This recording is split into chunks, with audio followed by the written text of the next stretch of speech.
Il y a du monde ce matin, ça fait plaisir, ça fait chaud au cœur de vous retrouver là. Je laisse les derniers qui étaient debout s'installer, je vous en prie, prenez place. Parce que je suis très heureux qu'on se retrouve là ce matin, parce que j'ai envie de vous dire ma joie. J'ai envie de vous dire mon plaisir d'être entouré de compagnons fidèles pour cette rentrée politique de Plus belle Laï. Vous l'avez peut-être en tête, ce drôle de calendrier, mais ce n'est pas une rentrée comme les autres, puisque Plus belle Laï fête ses 10 ans cette année. 10 ans. 10 ans que ce beau mouvement, Plus belle Laï, est là, mobilisé pour soutenir notre action municipale, et ça depuis le début de notre mandature, mais bien avant, puisque grâce à vous, chacune et chacun d'entre vous, nous avons pu impulser un changement d'équipe, de ligne, de projet, de méthode à la tête de notre belle ville de L'Haÿ-les-Roses. Et j'aimerais que ce matin, chacun prenne conscience de ça. Sans vous, sans Plus belle Laï, Laï serait totalement différente aujourd'hui.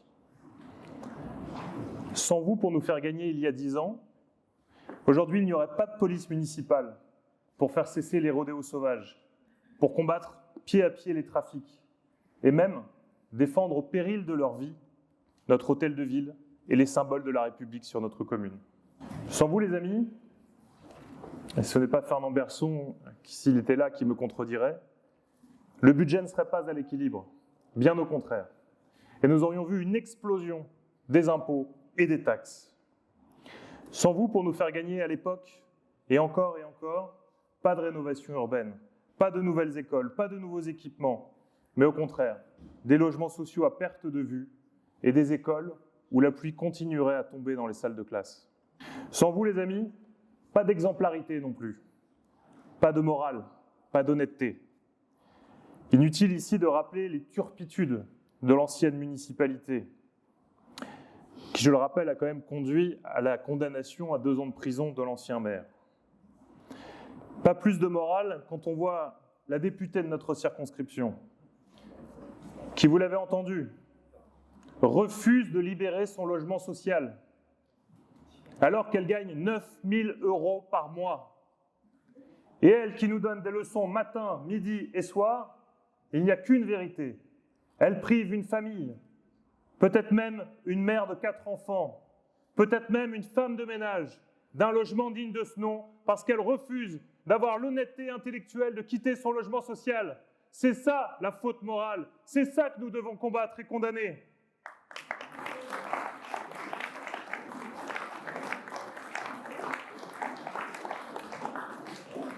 Sans vous les amis, pour nous faire gagner, nous n'aurions pas plus d'Agenda 21, ce document stratégique qui fait qu'une ville pense, réfléchit à sa transition écologique, cher Pascal, à son développement durable, cher Daniel, sans beaucoup de leçons en matière d'écologie, bien peu de projets concrets.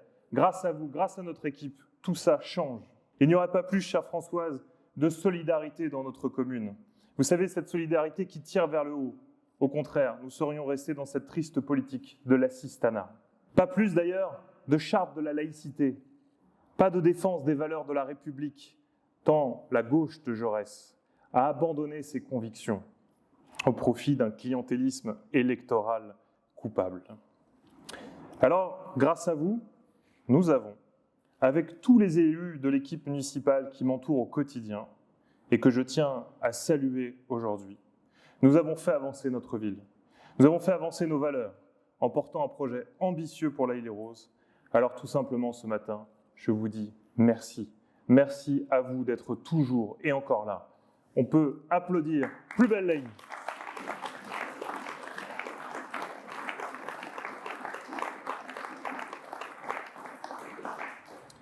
Plus belle Laï, c'est plus qu'un mouvement politique.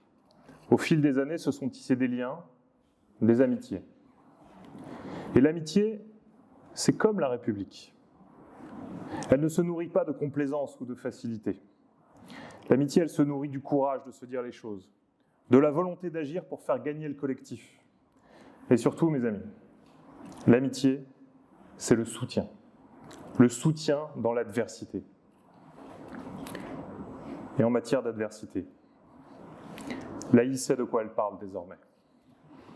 avec 4 nuits d'enfer. En matière d'adversité, mes amis, ma propre famille sait désormais de quoi elle parle. Mais là encore, vous étiez là. Là encore, votre soutien ne nous a pas fait défaut. Merci pour l'énergie incroyable que vous nous avez donnée. Merci pour l'espoir formidable que vous nous avez redonné. Permettez-moi ce matin de me tourner un instant vers celle qui a payé si cher notre volonté de ne pas abandonner nos rues, de ne pas abandonner notre ville, de ne pas abandonner notre hôtel de ville face à ces villes émeutiers. Permettez-moi ce matin de vous prendre à témoin de la fierté, de la gratitude et tout simplement de l'amour que je ressens en cet instant. Quand je te regarde, Mélanie, je suis fier et infiniment reconnaissant. Merci d'avoir été cette mère courage qui a sauvé nos enfants. Merci d'être cet élu pugnace qui n'abandonne jamais. Et merci de me donner un peu de cette force incroyable qui te caractérise.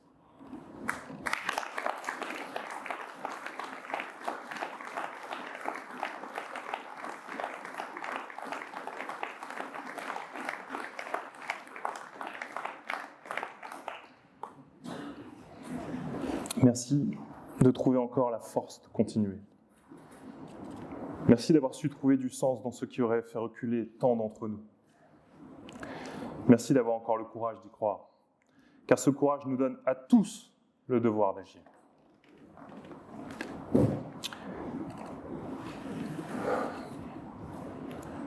Ce fut terrible, mais nous sommes là, plus forts encore.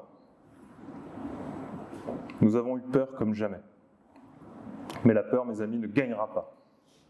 Que tous ceux qui nous écoutent ce matin l'entendent bien. Nous ne céderons pas. Nous ne céderons jamais. Et comprenez-moi bien, ils ont voulu nous abattre, nous ne nous laisserons pas intimider, nous ne reculerons pas, nous ne capitulerons pas. Dites-le, s'il vous plaît. Dites-le vous aussi. Dites-le partout, autour de vous. La peur ne gagnera pas. Dites-le si fort, s'il vous plaît. Dites-le si fort que même ceux qui courent toujours, qui sont toujours en liberté aujourd'hui et qui ont essayé de nous faire taire, faites en sorte qu'ils l'entendent. Faites en sorte qu'ils sachent qu'ils ont déjà perdu et que nous allons gagner.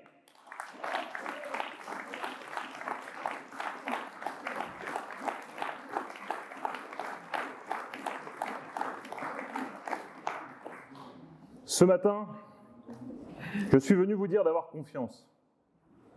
Je suis venu vous dire ma sérénité et ma détermination. Ma sérénité, je la trouve en vous voyant. En voyant combien nous étions nombreux lors de la marche. Déterminés tous à défendre la République, si sauvagement attaquée. Notre République est une chance. On a longtemps cru qu'elle était une évidence, qu'elle s'imposait d'elle-même, qu'elle était invincible, éternelle. Nous savons désormais, mes amis, combien elle est fragile, combien elle est vulnérable. Alors il faut dire la vérité. Aujourd'hui, notre République est menacée. Menacée par ses propres enfants, qui n'hésitent plus à prendre les armes contre elle. Ils ne sont heureusement qu'une minorité aujourd'hui. L'espoir de la sauver du chaos est encore permis. Il est même impératif. Cela implique le sursaut de cette grande majorité silencieuse qui ne peut plus regarder ailleurs, qui ne peut plus se taire. Et je vais vous dire aujourd'hui qu'il faut transmettre les valeurs de la France, c'est trop faible. Il faut transmettre l'amour de la France, l'amour de la République. Vous me connaissez, j'ai cet amour de la République chevillé au corps, parce que je sais ce que je dois à mon pays et à la République. Rien dans mes origines sociales ne me prédestinait à devenir le maire de notre ville. Rien, sauf la promesse d'émancipation que porte en elle la République. Ma République, elle permet de grandir dans une barre HLM, d'un quartier populaire, et de pouvoir rêver de devenir le maire le médecin, le professeur, le chef d'entreprise. Ma République dit aux petites filles qu'elles peuvent, qu'elles doivent rêver grand, que tout leur est accessible à condition de croire en elles. Ma République n'accepte pas qu'un homme, parce qu'il est homme, ordonne à une femme, parce qu'elle est femme, de se cacher des regards sous un tissu ou en l'empêchant de sortir de chez elle. Ma République, elle croit à la science, au progrès, à l'innovation. Elle respecte toutes les croyances, mais elle assure à tous d'être protégés, soignés et instruits selon les lois laïques et universelles. Au pays de Pasteur et de Pascal, on ne peut pas accepter sans rien dire que les théories du complot les plus farfelues et les plus dangereuses se répandent, parfois même jusque dans les salles de classe. Ma République, elle protège l'humain comme la nature, parce que l'un ne va pas sans l'autre. Ma République, elle défend les honnêtes gens, elle protège les plus fragiles.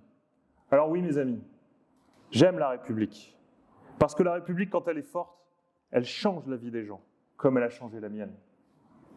Ma République, elle émancipe, elle fait grandir, elle permet à un jeune gamin issu des quartiers populaires de devenir le maire de sa ville. Jacques Chirac le disait bien, la démocratie, c'est l'égalité des droits, mais la République, c'est l'égalité des chances. Bref, ma République, et j'espère la vôtre, elle rime avec l'ordre, elle rime avec l'espoir. Et je n'ai pas peur de le dire, parce qu'on ne peut plus rien dire aujourd'hui. La République, oui, elle rime avec ordre, autorité, droits et devoirs. C'est le préalable à toute vie en société. Ma République affirme le droit et impose le devoir, pour paraphraser le grand Victor Hugo. Parce que sans autorité, sans ordre, il n'y a plus que la loi de la jungle. Et n'en doutez pas, ce sont toujours les plus faibles qui subissent la loi des plus forts. Alors, je vous le dis aussi, une société de l'ordre qui serait figée dans un triste conservatisme, sans espoir, à mes yeux, n'a pas d'avenir. Pas plus d'ailleurs qu'une société de l'espoir qui n'aurait pas d'ordre. Mes amis, le constat est dur, mais bien réel. Dans une partie de notre pays, l'ordre et l'espoir n'existent plus. Et comme une tache d'huile sur la carte de France, ces territoires perdus de la République s'étendent. Aujourd'hui, je pleure notre République. Elle est affaiblie comme jamais. Et de fait, elle ne tient plus sa promesse. Elle abandonne des millions de Français à la loi du plus fort. Sous couvert de politique sociale, on a fait de ces quartiers les voitures balais de la République. Et ça, mes amis, ça ne peut plus durer. Parce que, posons-nous un instant la question, où est l'honneur de la France quand la promesse républicaine n'a plus de promesse que le nom? Où est l'honneur de la France quand l'ascenseur social est en panne? Où est l'honneur de la France quand la République ne gomme plus les inégalités de départ, mais les accentue? Où est l'honneur de la France quand la République nous laisse prisonniers des trafiquants et des gangs? Où est l'honneur de la France quand la République n'est plus qu'une idéologie désincarnée? Alors, me direz-vous, qu'est-ce qu'on fait? Par quoi on commence? Je l'ai dit, on commence par l'ordre, bien sûr. L'ordre pour défendre les plus fragiles, ça doit être notre priorité, comme nous l'avons fait ici même à la Île-et-Rose, cher Patrick. Parce qu'il ne faut pas se tromper de constat. Aujourd'hui, les premières victimes des violences, ce sont nos habitants les plus fragiles. Loin des caméras, quand l'actualité passe à autre chose. La violence, elle continue. Rien que cette semaine, un enfant agressé devant le collège Chevreul par 15 camarades qui l'ont martyrisé. Et nous voilà impuissants à le défendre. Nos concitoyens sont en permanence confrontés aux petites agressions du quotidien, nuisances sonores, rodéos urbains, trafic, violence, insultes, incivilités, et j'en passe. Où est l'État? Où est l'État pour les protéger? C'est tout simplement insupportable. Notre combat, ça doit être de libérer tous nos habitants de ces nouveaux geôliers qui sèment la terreur dans nos quartiers, qui sèment la terreur, armés d'armes lourdes, d'armes automatiques, de Kalachnikov. Et même aujourd'hui, dans notre belle ville de l'Haïe-les-Roses, c'est en train de devenir une réalité. En 2017, Emmanuel Macron, vous vous en souvenez peut-être, promettait de lutter contre l'assignation à résidence. Eh bien, je crois que notre combat est plus grand encore aujourd'hui. Nous devons lutter contre celui de l'assignation à la violence, qui est devenue omniprésente. Et pendant longtemps, on a regardé ailleurs en se disant « ça ne concerne que les gens qui habitent dans les tours, dans les quartiers ». Mais je crois que les émeutes ont fait prendre conscience à tous nos concitoyens d'une chose, c'est que cette violence finit par déborder. À vouloir mettre la poussière sous le tapis, on a laissé cette violence exploser. Et plus un seul quartier, fût-il un beau quartier pavillonnaire, fût-il un centre-ville commercial, ne peut être épargné aujourd'hui de manière certaine. Alors le combat est immense. Nous avons pris notre part à l'Haïe-les-Roses en montant de toutes pièces une police municipale digne de ce nom. Et vous avez vu le courage de nos agents qui, volontaires, alors qu'ils auraient pu être ces soirs-là pendant les émeutes avec leurs familles, ont choisi de venir défendre les symboles de la République dans notre commune. Alors parce que je pense fort à eux, parce que nous leur devons beaucoup, je vous propose de les applaudir bien fort.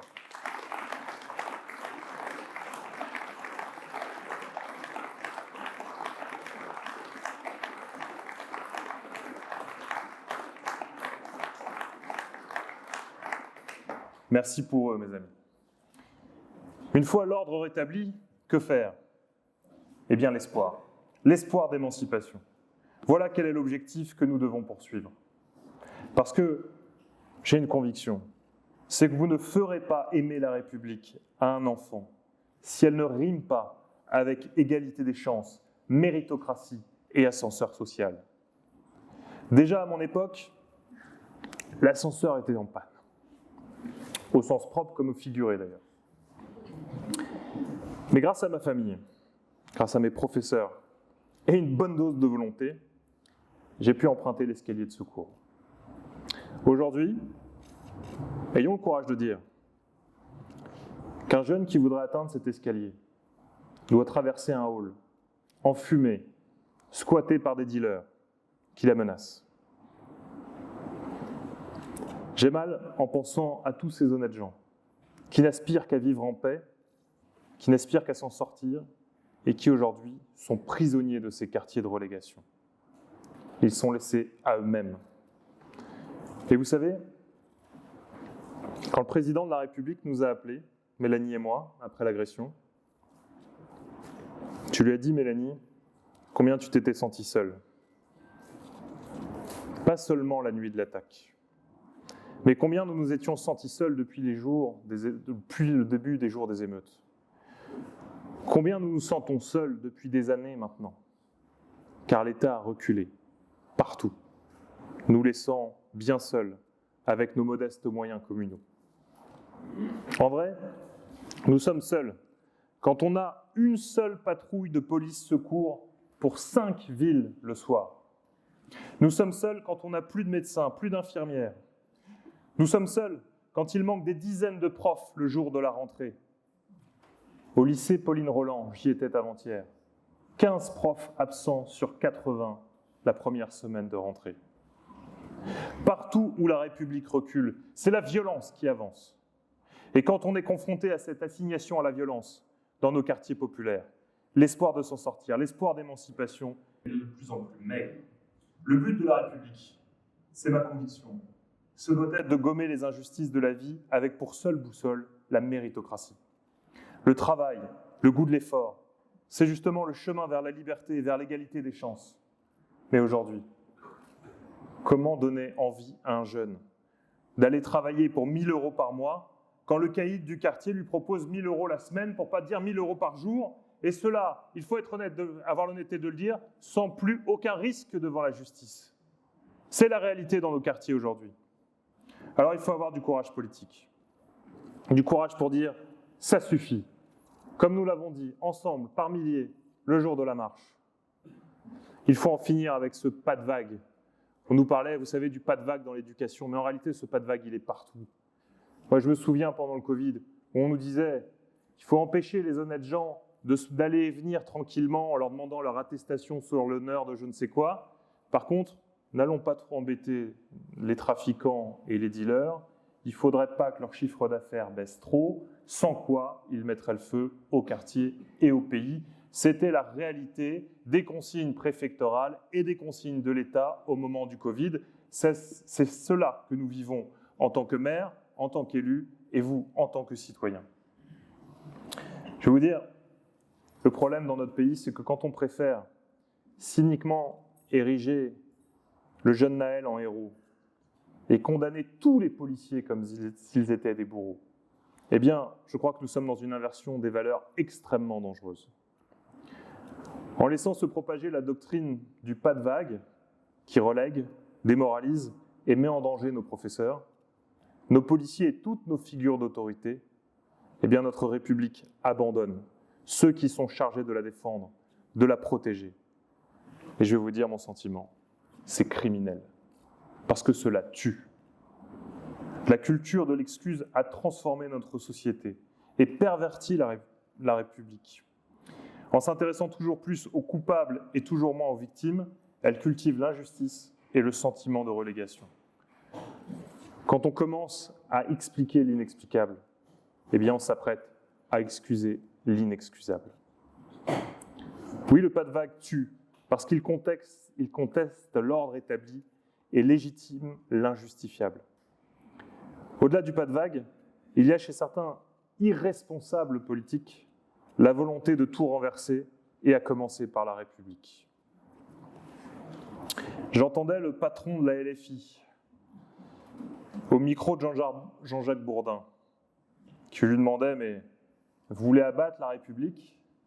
Et droit dans les yeux, il l'a regardé et il lui a dit « Oui, je veux foutre en l'air la République. » Texto. En appelant à l'insurrection les leaders de cette extrême gauche, en appelant à l'insurrection plutôt qu'au calme, en faisant des tweets qui listaient ce qu'on avait le droit de brûler, ce qui permettait cyniquement de désigner tout le reste, en instrumentalisant la mort d'un adolescent de 17 ans, les dirigeants de la France insoumise, ou plutôt de la France soumise aux émeutiers, ils se sont définitivement rangés du mauvais côté de l'histoire, de l'autre côté de notre République. J'espère qu'ils ont rendu clair, pour l'ensemble des Français, qu'il y a désormais deux camps que tout oppose. Ceux qui défendent la République et ceux qui rêvent de l'anarchie. Que font-ils ? Que font-ils si ce n'est espérer le chaos en soufflant sur les braises d'un brassier qui n'en demandait pas tant ? Ils ont voulu abattre la République. Leur nouvelle doctrine est simple, la défaite dans les urnes, la victoire dans la rue. Ça en serait risible, mes amis, si ça n'était pas si terriblement dangereux. C'est pourquoi je les combattrai, et j'espère avec vous. Je les combattrai sur le terrain des idées, bien sûr. Mais je vous le dis, je serai toujours aux côtés de ceux qui défendent la République. Et cela, quoi qu'il m'en coûte. Ce sont les démocrates qui font les démocraties. Mais c'est le citoyen qui fait la République. Mes chers amis, pour réparer la République, pour redresser la France, il faut une chose, une seule chose, du courage politique. Le courage politique de casser les ghettos, comme nous l'avons entrepris à l'Haye-les-Roses, cher Daniel. Le courage politique de remettre en place une véritable mixité. Le courage politique de lutter contre le trafic et les trafiquants. Le courage politique d'en finir avec la culture de l'excuse et du pas de vague. Le courage politique d'aider les plus fragiles. Le courage politique de faire plutôt que de dire. Parce que sans ce courage politique, nous sommes collectivement, quel que soit votre quartier, quelle que soit votre ville, quelle que soit votre région, nous serons condamnés à la relégation, à assister passif à la tiers-mondisation de notre pays.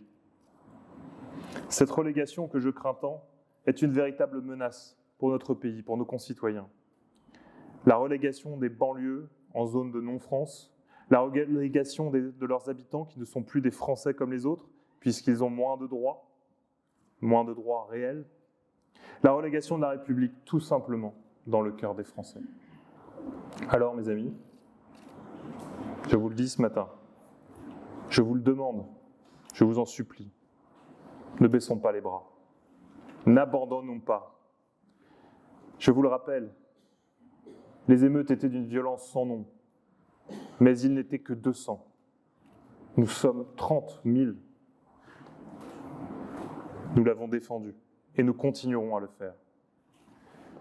Ce que j'ai voulu vous dire ce matin, c'est que pour moi, la République, elle se construit avec chacun d'entre vous, avec chacun d'entre nous. Elle se construit avec tous ceux qui croient encore en elle et qui savent ce qu'elle apporte. La République, pour moi, elle est dans toutes les mères de famille qui aiment et éduquent leurs enfants. Elle est dans tous les pères qui aiment et protègent leur famille.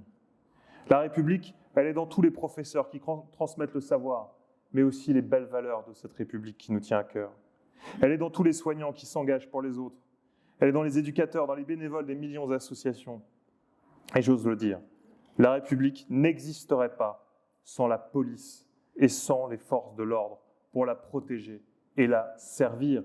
C'est du bon sens, mais il est devenu utile de le rappeler quand tant d'autres, notre député en tête, défilent dans des cortèges écharpes tricolores à l'épaule en scandant « Tout le monde déteste la police ».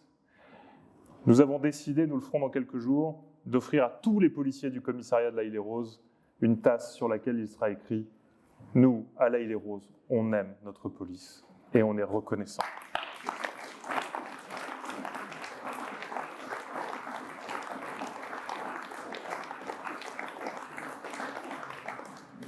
La République, elle est partout où on veut bien croire en elle. Elle est évidemment dans nos retraités aussi bien que dans nos jeunes travailleurs, dans les entrepreneurs et dans les grands sportifs, dans tous ceux qui se lèvent le matin pour travailler et qui veulent s'en sortir, dans tous ces laïciens qui, comme un seul homme, se sont rassemblés spontanément le 3 juillet dernier pour dire « Stop, ça suffit ».